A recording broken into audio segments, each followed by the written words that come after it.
दुनिया का सबसे खतरनाक पानी का रास्ता जहां एक छोटी सी कश्ती पूरी दुनिया की मईशत तबाह कर सकती है। हर रोज दुनिया के 20% से ज्यादा खाम तेल की सप्लाई और कतर की आबनाए होर्मुज ये सिर्फ पानी नहीं, पूरी दुनिया की नब्ज है।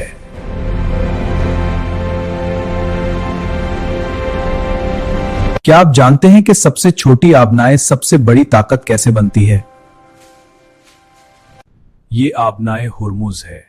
ये तंग आबी गुजरगाह खलीज फारिस को बहीर अरब से मिलाती है। ये दुनिया के तेल का 1/3 हिस्सा गुजरता है, जो उसे आलमी मईशत के लिए एक अहम पॉइंट बनाता है। ईरान इस आबनाए के शुमाली किनारे पर बैठा है। ये अपनी छोटी कश्तियों, मिसाइलों और बारूदी सरंगों से पूरी आबनाए को बंद कर सकता है।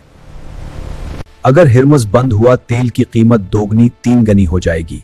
अमेरिका में पेट्रोल महंगा, चीन में फैक्ट्रियां बंद, यूरोप में लोग सर्दी में कांप रहे होंगे।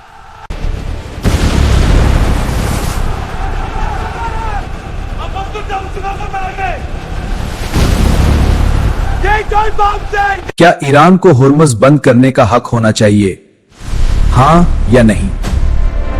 ईरान अमेरिका जंग की वजह से तबाही हुई। दुनिया का हर मुल्क परेशान। तेल, गैस और तताहक, तेल और गैस की कीमतें आसमान छू रही हैं और आलमी तिजारत मुअत्तल हो चुकी है। ये तबाही है, सब कहां जाए? ईरान अमेरिका जंग में जिम्मेदार कौन है? अमेरिका, इसराइल या ईरान? क्या ईरान के तालबात जायज हैं? ईरान की 10 शराइत क्या है? आइए मालूम करते हैं।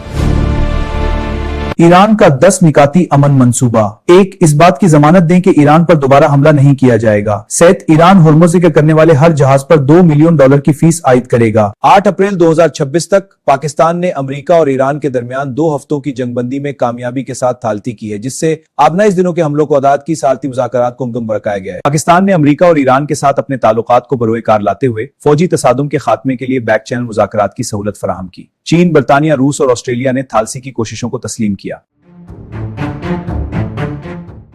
इस जंग के पहले दिन से ही ईरानी सुप्रीम लीडर खामनाई की शहादत के बाद जंग और जंगबंदी के किरदार में भारत मुकम्मल तौर पर गायब रहा। एक बड़ी आबादी वाला जोहरी मुल्क सिर्फ मैच देखने वालों का किरदार अदा करता है। आपका क्या ख्याल है? कमेंट्स में लिखें और मजीद मालूमाती वीडियोस के लिए लाइक्स, शेयर्स और हमारे चैनल MIQ लर्निंग को सब्सक्राइब करना ना भूलें।